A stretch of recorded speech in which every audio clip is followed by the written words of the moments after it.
Hello everyone, welcome to my channel. I am Palak और आज हम लोग पढ़ने वाले क्लास 12 सोशियोलॉजी का बुक 1 का चैप्टर 6 या चैप्टर 5 सांस्कृतिक विविधता की चुनौतियाँ। तो इसका एक पार्ट हम लोग पहले पढ़ चुके हैं, ठीक है। नेक्स्ट पार्ट ये मैं अपलोड कर रही हूँ, इसका सेकेंड पार्ट है, ठीक है। तो चलो स्टार्ट करते हैं। सेकेंड पार्ट में हम लोग कहाँ से पढ़ने वाले थे? सांस्कृतिक बहुलता एवं भारतीय राष्ट्र राज्य के बारे में हम पढ़ रहे थे, ठीक है। जिसका एक टॉपिक जातिवाद हमसे छूट गया था। लास्ट वीडियो में हमने क्षेत्रवाद तक पढ़ा था और इस वीडियो में हम जातिवाद से कंटिन्यू करेंगे, ठीक है। चलो स्टार्ट करते हैं। भारतीय संदर्भ में जातिवाद, अर्थ और परिभाषाएं। सबसे पहले जातिवाद का अर्थ और परिभाषाएं जानेंगे, ठीक है। अपनी जाति से संबंधित जो वफादारी या पक्षपात की भावनाएं पाई जाती हैं उसे ही जातिवाद कहा जाता है। तो क्या होता है जातिवाद? अपनी जाति से संबंधित जो वफादारी की भावना होती है या दूसरी जाति के प्रति पक्षपात की भावना होती है उसे ही जातिवाद कहा जाता है, ठीक है। जाति की भावना उस समय ही जातिवाद का रूप लेती है जब उसमें स्वयं के प्रति स्वार्थ और पक्षपात की भावना का समावेश हो जाता है। तो ये भावना कब प्रबल रूप धारण करती है या फिर जातिवाद का रूप कब लेती है? ये तब लेती जातिवाद का रूप जब इसमें खुद के लिए स्वार्थ होता है, मतलब जब व्यक्ति अपने और अपनी जाति के लिए सोचता है, उसके प्रति वफादार हो जाता है और बाकी जातियों के प्रति पक्षपात वाला रूप धारण कर लेता है या विचार अपने मन में ले आता है, तब यह भावना जातिवाद का रूप धारण कर लेती है, ठीक है। साधारण अर्थों में जातिवाद का तात्पर्य केवल अपनी जाति के सदस्यों के हितों को ध्यान में रखने की भावना है, ठीक है। सीधा साधा मीनिंग यहाँ पे बता दिया। जातिवाद का मतलब क्या है? अपनी जाति के सदस्यों के हितों को ध्यान में रखने की भावना। ओके, आगे है डेफिनेशंस दे रखे यहाँ पर। एन प्रसाद के अनुसार जातिवाद राजनीति में रूपांतरित जाति के प्रति निष्ठा है। जब जाति के प्रति जो निष्ठा है, मतलब अपनी जाति के प्रति वफादारी है, जब वो जातिवाद तब बन जाती है जब वो राजनीति में रूपांतरित हो जाती है, ठीक है। जब वो पॉलिटिकल हो जाती है, उसकी थिंकिंग पॉलिटिकल हो जाती है, तब वो जातिवाद का रूप धारण कर लेती है। नेक्स्ट है जीएस कुरियन के अनुसार अब जाति एकता की भावना इतनी सुदृढ़ है कि इसे जाति भक्ति ठीक ही कहा जाता है, ठीक है। आगे देखते हैं जातिवाद के विकास के कारण। तो किस वजह से जातिवाद का विकास हुआ है? सबसे पहला है विवाह संबंधी प्रतिबंध। देखो, जातिवाद की भावना के बारे में हमने क्या पढ़ा है कि अपने सदस्यों का, मतलब अपनी जाति के सदस्यों का भला सोचना और बाकी जाति के सदस्यों की अवहेलना करना या पक्षपात करना, इसी को जातिवाद कहा जाता है। तो इसके लिए कारण विवाह संबंधी प्रतिबंध है। तो विवाह के संबंध में जो प्रतिबंध लगाए जाते हैं उससे क्या होता है? अपनी ही जाति में विवाह करने की प्रथा रहती है। जब अपनी ही जाति में विवाह करता है तो क्या होता है? वहीं पर एक समूह का निर्माण हो जाता है, वैवाहिक समूह का निर्माण हो जाता है। फिर वो क्या करता है? केवल अपनी ही जाति के, अपनी ही फैमिली के लोगों का भला सोचता है और उन्हें सारी सुविधाएं प्रदान करता है, ठीक है। इसी तरह से जातिवाद की भावना का विकास यहाँ पर हो जाता है। फिर संघवाद या ट्रेड यूनियनिज्म का विकास कैसे? संसार के अन्य देशों के समान भारत में भी संघवाद की प्रवृत्ति का विकास हुआ है, ठीक है। वर्तमान युग में जितने संघ, समितियां, समुदाय, यूनियन और सभाएं देखी जाती है, मतलब जितने भी समूह देखे जाते हैं एक तरीके से, उतनी पहले कभी नहीं थी। मतलब ये जो संघवाद है ये पहले नहीं था, ठीक है। जो जितने अब समूह देखे जाते हैं वो पहले नहीं थे। यह संघवाद की प्रवृत्ति सामाजिक जीवन में भी प्रबल हुई है। जाति के क्षेत्र में भी विभिन्न जाति के लोगों ने अपने अपने संगठन बना लिए हैं, ठीक है। जाति के संबंध में भी व्यक्तियों ने अपने अपने संगठन यहाँ पर बना लिए संघवाद की भावना के कारण, ठीक है। संघवाद के विकास के कारण लोगों ने अपने ही जाति के समूह बना लिए हैं, जिसकी वजह से जातिवाद की भावना का विकास हो रहा है, ठीक है। फिर अपनी जाति को प्रतिष्ठित करने का विचार, ठीक है। ये तो सारी जातियों में पाया जाता है। यह क्यों पाया जाता है? क्योंकि सभी लोग समानता चाहते हैं समाज में, जो कि हमारे भारतीय समाज में देखने को नहीं मिलती, और उसी कारण लोग अपने जातीय समूह की प्रतिष्ठा को बढ़ाना चाहते हैं और उसके लिए प्रयास करते रहते हैं, जिस वजह से अपनी जाति को प्रतिष्ठित करने का विचार भी जातिवाद के विकास का कारण बन जाता है, ठीक है। फिर यातायात के साधनों का विकास। अब देखो, हर जाति के व्यक्ति क्या कर रहे हैं? एक दूसरे से मिल रहे हैं। यातायात के साधनों के विकास की वजह से जाति की जो भावना है, या पहले क्या था, देखो लोग बाकी जातियों से अनभिज्ञ थे, ठीक है। वो अपने क्षेत्र में रहने वाले समूह को जानते थे, ठीक है, अपने ही समाज को जानते थे। पर जब यातायात के साधनों का विकास हुआ है तो लोग बाकी लोगों से भी मिले, बाकी वर्णों के, बाकी जातियों के लोगों से भी मिले हैं, जिसकी वजह से जाति व्यवस्था का या जातिवाद का विकास हुआ है, ठीक है। फिर है नगरीकरण। नगरीकरण कैसे कारण बना है इसका? तो देखो, जब व्यक्ति गांव से निकलकर नगरों में आता है, अपने खानदान को, अपनी जाति को छोड़कर अलग आता है, अलग जगह पर निवास करता है, तो वहाँ पर क्या होता है, वो अनभिज्ञ रहता है, बाकी लोगों से अपरिचित होता है, जिनसे बात करने में वो कंफर्टेबल नहीं रहता है। ऐसे में व्यक्ति अपनी ही जाति के व्यक्तियों को ढूंढने का प्रयास करता है और उनसे संगठित होकर रहने का प्रयास करता है, ठीक है, ताकि वो स्वयं की रक्षा कर सके। जैसा कि आपको पता है, जाति में ही व्यक्ति स्वयं को सुरक्षित महसूस करता है, ये हम पहले पढ़ चुके हैं। तो इसी वजह से नगरीकरण भी एक मुख्य कारण बनता है जातिवाद के विकास का। फिर आता है प्रजातंत्र। देखो, प्रजातंत्र जो चलता है वो चुनाव के आधार पर चलता है, ठीक है। प्रजा ही अपने प्रतिनिधित्व का चुनाव करती है और वही प्रतिनिधि चुनाव लड़ता है। और भारत में क्या होता है, भारत में जाति के आधार पर चुनाव लड़े जाते हैं। जो नेता होते हैं, जो राजनेता होते हैं, वो क्या करते हैं, अपनी जाति के व्यक्तियों का हित करने का प्रयास करते हैं और जातिवाद की भावना को बढ़ावा देते हैं, ठीक है। जिसकी वजह से वो लोग तो वोट पाने के लिए ऐसा करते हैं, पर यहाँ पर उनके कारण जातिवाद की भावना का विकास होता है। तो प्रजातंत्र इस तरीके से जातिवाद के विकास का कारण बनता है। अब जानेंगे जातिवाद के दोष क्या है। सबसे पहला कारण है राष्ट्रीय एकता के लिए घातक। जातिवाद की भावना राष्ट्रीय एकता के लिए घातक है, क्योंकि इसमें व्यक्ति अपना हित सोचता है, पूरे राष्ट्र का हित नहीं सोचता, अपने और अपनी जाति का हित सोचता है केवल, ठीक है, जिसकी वजह से एकता टूटती है, ठीक है। फिर है प्रजातंत्र के लिए घातक होता है। प्रजातंत्र जो होता है वो भेदभाव रहित भावना होती है, ठीक है, और जातिवाद की भावना ऊंच नीच पर आधारित होती है। तो इस तरीके से ये जातिवाद के विरुद्ध है प्रजातंत्र, पर फिर भी एक तरीके से तो उसको सपोर्ट मिलता है और एक तरीके से उसका दोष है, ठीक है। प्रजातंत्र के लिए घातक हो सकता है। कैसे होती है, देखो, जब नेता जाति के विषय में या जाति को लेकर जाति के आधार पर चुनाव लड़ते हैं, तो इससे क्या होता है, असमानता की भावना समाज में फैलती है, ठीक, भी एक दोष है जातिवाद का। फिर है भारतीय संविधान की आत्मा के प्रतिकूल है ये। जैसा कि आपको पता है कि जो मौलिक अधिकार है उन्हें भारतीय संविधान की आत्मा कहा गया है, ठीक है। तो उसके प्रतिकूल कैसे, उसके विरुद्ध कैसे है ये। संविधान की धारा 15 में स्पष्ट उल्लेख है कि राज्य किसी नागरिक के विरुद्ध केवल धर्म, मूलवंश, लिंग, जन्मस्थान या इनमें से किसी भी आधार पर कोई मतभेद नहीं करेगा। पर जब जातिवाद होता है तो इसकी वजह से समाज में उग्र रूप आया जाता है और व्यक्ति अपनी जाति के प्रति अंधविश्वास रखता है। और क्या होता है, अब व्यक्ति तो राजनेता भी है, वो भी अपनी जाति के प्रति अंधविश्वास रखता है, तो इसी तरीके से भेदभाव की भावना कहीं ना कहीं आ ही जाती है, ठीक है।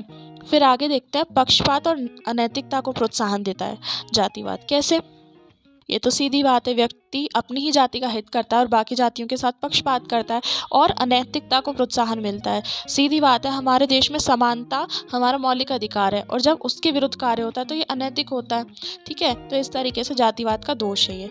फिर औद्योगिक कुशलता में बाधक होता है ये। देखो, जातिवाद की जो भावना है उसमें क्या होता है, वो जातीय भेदभाव को बढ़ावा देती है, ठीक है। तो इसी कारण औद्योगिक कुशलता में भी ये बाधक बनती है कि औद्योगिक कुशलता कैसी होती है, जो व्यक्ति कोई कार्य करने के योग्य है, व्यवसाय करने के लिए योग्य है, पर उसे उसकी जाति की वजह से वो व्यवसाय नहीं मिल पाता, वो वह कार्य नहीं कर पाता, और यहाँ पर भेदभाव भी देखा जाता है और इसी वजह से व्यक्तियों की जो क्षमता है उसका विकास नहीं हो पाता। तो औद्योगिक कुशलता में इस तरीके से जातिवाद बाधक बन जाता है, ठीक है। आगे देखते हैं जातिवाद को समाप्त करने के उपाय। कैसे समाप्त किया जा सकता है जातिवाद को। सबसे पहले जातिवाद के विरुद्ध आंदोलन चलाकर, ठीक है, उचित शिक्षा व्यवस्था कर शिक्षा की अगर व्यवस्था ठीक होगी तो सब लोग समानता के महत्व को समझेंगे, ठीक है, ठीक तरीके से लोग अगर शिक्षित होंगे तो ये फायदा पहुंचाएगा जातिवाद को समाप्त करने में, ठीक है। फिर अंतर्जातीय विवाह को प्रोत्साहन। अगर देखो अंतर्जातीय विवाह होंगे तो इस तरीके से समूह नहीं बनेंगे, जैसा हमने पहले पढ़ा है जातिवाद के विकास के कारण में, ठीक है। अगर अंतर्जातीय विवाह होंगे तो समूह नहीं बनेंगे और सभी जाति एक दूसरे का आदर करना सीखेंगे, ठीक है। तो इससे क्या होगा, जातिवाद समाप्त होगा। फिर है जाति के नामों का उन्मूलन। तो जैसे क्या है, आप लोगों ने देखा होगा कि कई कार्स के पीछे उनके मिरर्स पर जाति के नाम मेंशन होते हैं, व्यक्ति जिस जाति का होता है वो लिखवा कर रखता है पीछे।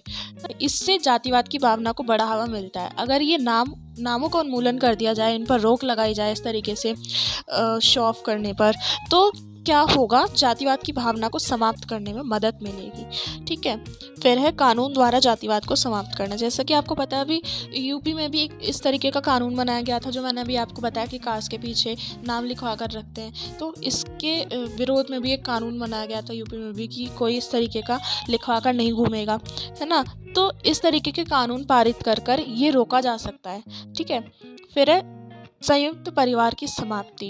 जातिवाद संयुक्त परिवार व्यवस्था से ही फलता फूलता है। जाति बंधन तभी टूटेंगे जब संयुक्त परिवार टूटेगा। ऐसी दशा में संयुक्त परिवार व्यवस्था को समाप्त कर देना चाहिए। संयुक्त परिवार प्रणाली के कारण ही अंतर्जातीय विवाहों को प्रोत्साहन नहीं मिल पाता। मुझे ये रीज़न इसके लिए कोई जस्टिफाइड नहीं लगता, ठीक नहीं लगता, बट फिर भी आपके बुक में था तो मैंने आपको बता दिया। तो सांस्कृतिक व आर्थिक समानता नेक्स्ट पॉइंट हमारा आता है। तो सांस्कृतिक और आर्थिक समानता अगर हम लोगों को सबको प्रदान करेंगे तो क्या होगा, जातिवाद की भावना घटेगी या उसका उन्मूलन हो जाएगा। क्योंकि जब सभी व्यक्ति आपस में शत्रुता नहीं पाल पाएंगे, सबकी संस्कृति में समानता होगी, सबके पास आर्थिक समानता होगी, आर्थिक स्तर से सब अच्छे होंगे, तो क्या होगा, जातिवाद की भावना नहीं बढ़ पाएगी। ठीक है, तो अब यहाँ पर बताए गए हैं अल्पसंख्यकों के अधिकार और राष्ट्र निर्माण। तो यहाँ पर आपको अल्पसंख्यक की संकल्पना दी गई है और अल्पसंख्यकों के अधिकार और संवैधानिक प्रावधान दिए गए हैं, जिनके बारे में अब हम पढ़ेंगे। ठीक है, अल्पसंख्यकों के अधिकार और राष्ट्र निर्माण। यदि हम भारतीय राष्ट्रवाद पर विचार करें तो हमें इसमें समावेशात्मक लोकतंत्रात्मक प्रवृत्ति ही प्रबल रूप से दिखाई देती है। ठीक है, तो हमारे राष्ट्रवाद में विविधता तथा बहुलता को मान्यता प्राप्त होने के कारण इसे समावेशात्मक माना जाता है। हमारे राष्ट्रवादियों पर मानवतावादी विचारों का प्रभाव है तथा राष्ट्रवाद के भेदभावपूर्ण कुरूप पक्ष पर महात्मा गांधी तथा टैगोर जैसे जननेताओं ने व्यापक टिप्पणी की है। हमारे देश में समावेशात्मक राष्ट्रवाद सही रूप में लागू करने के लिए उससे संबंधित विचारधारा को संविधान में सम्मिलित किया गया है। इसका मुख्य कारण यह है कि देश के प्रभावशाली समूह यह मानकर चलने की एक प्रबल विचारधारा होती है कि उस समूह की संस्कृति, भाषा अथवा धर्म ही राष्ट्र राज्य की संस्कृति, भाषा अथवा धर्म के समान है। तो समावेशात्मक का मतलब क्या होता है? समावेशात्मक का मतलब होता है जहाँ पर सब मिल जाएं, ठीक, सब इसमें जुड़ जाएं, ठीक है, समावेश हो जाए सबका। तो समावेशात्मक मतलब सबको जोड़कर रखने वाली लोकतंत्रात्मक प्रवृत्ति है हमारे भारतीय राष्ट्रवाद में। ठीक है, तो हमारे राष्ट्रवाद में विविधता और बहुलता को मान्यता प्राप्त होने के कारण इसे समावेशात्मक माना जाता है। क्यों समावेशात्मक माना जाता है इसे? क्योंकि इसमें विविधता और बहुलता है। ठीक है, मतलब विविधता और बहुलता वही बात है। ठीक है, सेम ही है दोनों, तो इसी वजह से इसको समावेशात्मक माना जाता है। अब आती है अल्पसंख्यक की संकल्पना। तो साधारण अर्थ के अनुसार अल्पसंख्यक से आशय है कम या बहुत कम संख्या वाला समूह या समुदाय। ठीक है, परंतु राज्य के संदर्भ में अल्पसंख्यक समुदाय के निर्धारण के लिए कुछ अन्य आधार भी महत्वपूर्ण हैं। कुछ और भी की पॉइंट्स चाहिए जो ये निर्धारित करते हैं कि ये अल्पसंख्यक समुदाय है। एक मुख्य आधार है असुविधा या हानि का भाव। ठीक है, यदि हम समाजशास्त्रीय दृष्टिकोण से विश्लेषण करें तो कहा जा सकता है कि समाज में पाए जाने वाले अल्पसंख्यक समूह के सभी सदस्यों में समूह के प्रति एकात्मकता, एकजुटता तथा समूह से सीधे रूप से जुड़े होने का प्रबल भाव पाया जाता है, जैसे कि बाकी सभी समूहों में भी पाया जाता है। ठीक है, तो इस भाव का कारण हानि या असुविधा की शंका होती है। ठीक है, यदि समूह के सदस्य पूर्वाग्रह तथा भेदभाव के शिकार होते हैं तो उन्हें अपने समूह के प्रति निष्ठा और लगाव में दिलचस्पी बढ़ जाती है। देखो, जब व्यक्ति अपने आप को इनसिक्योर फील करता है तब वो अपने समूह से ज़्यादा कनेक्टेड रहने की कोशिश करता है। ठीक है, तो यहाँ पर वही बात बताई गई है कि इसका भाव क्या है, जो सदस्य एक दूसरे से जुड़कर रहते हैं। अल्पसंख्यक समूह के सभी सदस्यों में जो एकात्मकता, एकजुटता जो पाई जाती है वो क्यों पाई जाती है? क्योंकि उनके मन में हानि या असुविधा की शंका होती है और इस स्थिति में व्यक्ति अपने समूह से जुड़ा होगा तो उसे कोई प्रॉब्लम फेस नहीं करनी पड़ेगी, या फेस करेगा भी तो उसके प्रति वो प्रतिक्रिया दे सकता है। ठीक है, तो इस वजह से ये ज़्यादा जुड़ाव महसूस करते हैं। हमारे देश में अल्पसंख्यकों के अधिकार के प्रति जागरूकता ब्रिटिश औपनिवेशिक काल में प्रारंभ हुई। अल्पसंख्यकों के अधिकारों के प्रति जागरूकता कब आई? ब्रिटिश औपनिवेशिक काल में। ठीक है, जब औपनिवेशिक काल या औपनिवेशिक शासन के विरुद्ध संघर्ष किया जा रहा था ब्रिटिश राष्ट्रवादियों ने यह महसूस किया कि देश में विद्यमान धार्मिक, सांस्कृतिक और सामाजिक विविधता को समुचित मान्य और महत्व देना आवश्यकता है। मतलब जितनी भी संस्कृतियां हैं, धर्म है और सामाजिक विविधता है, उसको सबको मान्यता देना आवश्यक है। ठीक है। उस समय में प्रमुख संगठन भारतीय राष्ट्रीय कांग्रेस ने समय समय पर समाज के अल्पसंख्यक समुदायों के अधिकारों के विषय में मंथन किया। ठीक है, मतलब उसके बारे में विचार किया, सोचा, और इसका परिणाम था कि बाद में स्वतंत्र भारत के संविधान में अल्पसंख्यकों के अधिकारों को सुनिश्चित किया गया। ठीक है, आगे देखते हैं अल्पसंख्यकों के अधिकार तथा संवैधानिक प्रावधान। सबसे पहला अनुच्छेद 29। इसके अंदर क्या बोला गया है? भारत एक के राज्य क्षेत्र या उसके किसी भाग के निवासी नागरिकों के किसी अनुभाग को जिसकी अपनी विशेष भाषा, लिपियां, संस्कृति हैं, उसे बनाए रखने का अधिकार होगा। ठीक है। नेक्स्ट है, राज्य द्वारा पोषित या राजनिधि से सहायता पाने वाले किसी शिक्षा संस्था में प्रवेश से किसी भी नागरिक को केवल धर्म, मूल वंश, जाति, भाषा या इनमें से किसी आधार पर वंचित नहीं किया जाएगा। फिर अनुच्छेद 30 क्या कहता है, जो कि अल्पसंख्यकों के अधिकार हैं या संवैधानिक प्रावधान है उनके लिए, कहता है कि धर्म या भाषा पर आधारित सभी अल्पसंख्यक वर्गों को अपनी रुचि और शिक्षा संस्थाओं की स्थापना और प्रशासन करने का अधिकार होगा। ठीक है। शिक्षा संस्थाओं को सहायता देने में राज्य किसी शिक्षा संस्था के विरुद्ध इस आधार पर भेदभाव नहीं करेगा कि वो धर्म या भाषा पर आधारित किसी अल्पसंख्यक वर्ग के प्रबंध में है। ठीक है, तो ये अनुच्छेद 29 और अनुच्छेद 30 में प्रावधान किए गए हैं या अल्पसंख्यकों को अधिकार दिए गए हैं। ठीक है, आगे देखते हैं। अब हम सब कुछ पढ़ेंगे सांप्रदायिकता, धर्मनिरपेक्षता और राष्ट्र राज्य के बारे में। ठीक है, तो सांप्रदायिकता पढ़ेंगे, सांप्रदायिकता का अर्थ और परिभाषा जानेंगे, भारत में सांप्रदायिकता के कारण जानेंगे, सांप्रदायिकता से हानियां क्या हैं वो जानेंगे, सांप्रदायिकता को दूर करने के उपाय जानेंगे। ठीक है, जैसा भी हमने जातिवाद के बारे में, क्षेत्रवाद के विषय में पढ़ा था, उसी सीक्वेंस में सांप्रदायिकता के बारे में पढ़ेंगे। फिर आता है धर्मनिरपेक्षवाद। धर्मनिरपेक्षवाद के बारे में जानेंगे, उसका अर्थ और परिभाषा जानेंगे, धर्मनिरपेक्षवाद की प्रमुख विशेषताएं जानेंगे, भारत एक धर्मनिरपेक्ष राज्य के रूप में किस तरह की भूमिका निभाता है वो जानेंगे, भारत में धर्मनिरपेक्षवाद में सहायक क्या कारक हैं वो जानेंगे। तो चलो देखते हैं आगे। सांप्रदायिकता के बारे में जानेंगे। सबसे पहले सांप्रदायिकता के अंतर्गत अपने समूह को वैध या श्रेष्ठ मानना तथा अन्य समूहों को निम्न अथवा विरोधी या अवैध मानना, ये भावना जो है वो सांप्रदायिकता कहलाती है। ठीक है, समूह का मतलब क्या होता है? संप्रदाय, और अपने संप्रदाय को वैध मानना, श्रेष्ठ मानना और बाकियों को निम्न या विरोधी मानना, यही सांप्रदायिकता कहलाता है या फिर संप्रदायवाद कहलाता है। ठीक है, यह भी कहा जा सकता है कि सांप्रदायिकता धर्म से जुड़ी एक राजनीतिक विचारधारा होती है।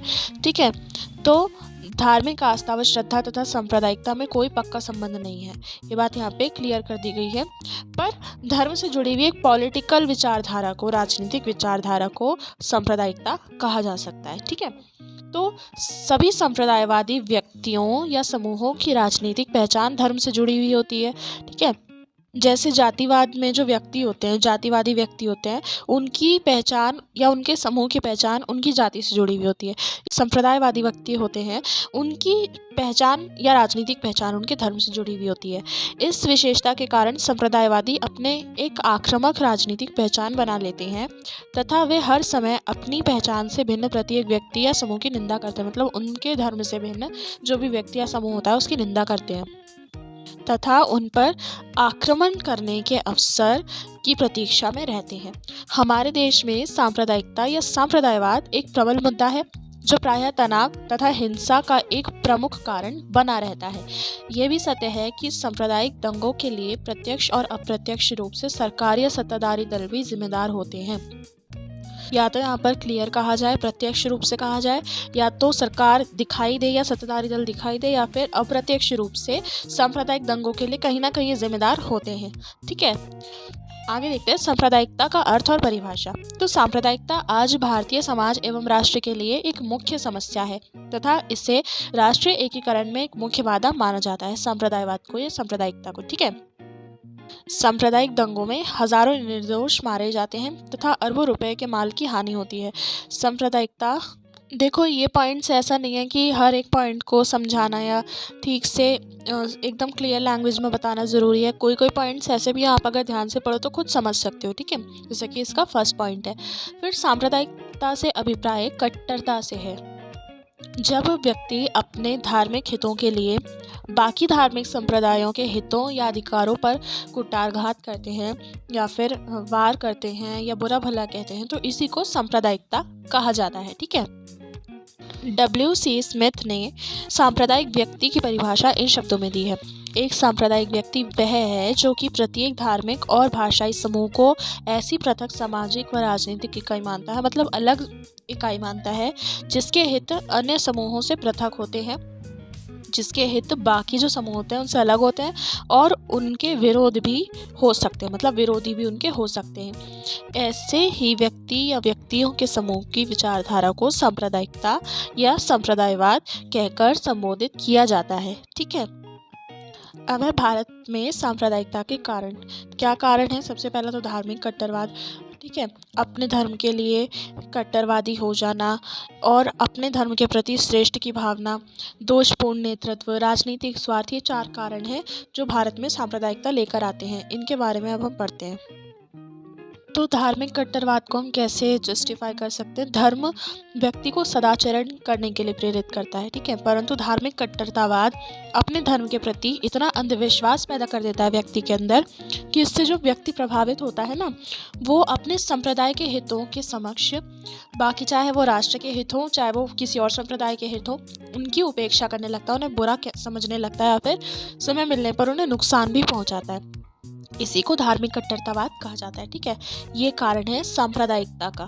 फिर है अपने धर्म के प्रति श्रेष्ठता की भावना, बाकी सभी धर्मों को हीन मानना और अपने ही धर्म को सर्वश्रेष्ठ मानना और उसके लिए तर्क वितर्क करना, यही है धार्मिक श्रेष्ठता की भावना और यही भावना सांप्रदायिकता का कारण बनती है।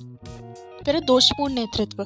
जब एक तरीके से हम समझ सकते हैं कि आपने काफ़ी सारे गुरुओं को या फिर जो धार्मिक तरीके से लोगों को दृष्टिकोण प्रदान करते हैं या उनका नेतृत्व करते हैं, है ना, उन्हें शिक्षा देते हैं, कई बार देखा गया है कि ढोंगी होते हैं, ठीक है, काफ़ी ढोंगी होते हैं जो धार्मिक रीतियों के आड़ में लोगों को गलत शिक्षा प्रदान करते हैं, मतलब उनका एक तरीके से दोषपूर्ण नेतृत्व करते हैं, जिसकी वजह से सांप्रदायिकता की भावना लोगों में जागृत हो जाती है, ठीक है।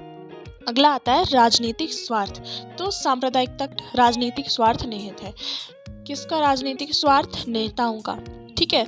वो क्या करते हैं? अपने व्यक्तिगत स्वार्थ या वोट की राजनीति से प्रभावित होकर सांप्रदायिकता को प्रोत्साहन देते हैं, किसी धर्म विशेष को प्रोत्साहन देते हैं, जिसकी वजह से ये सांप्रदायिकता की भावना जो है लोगों के अंदर विकास करने लगती है, ठीक है। अब देखेंगे सांप्रदायिकता से हानियाँ। क्या हानियाँ इससे? सबसे पहले तो ये राष्ट्रीय एकीकरण में बाधक होता है, ठीक है, राष्ट्र को एक रखने में, एकता कायम करने में बाधक होता है। दूसरा है राष्ट्रीय सुरक्षा के लिए खतरा होता है, क्योंकि संप्रदायवाद की भावना ऐसी होती है कि किसी भी समूह को उग्र कर सकती है और राष्ट्र की सुरक्षा को इससे खतरा हो सकता है, ठीक है। फिर ये राष्ट्रीय विघटन को प्रोत्साहन देती है।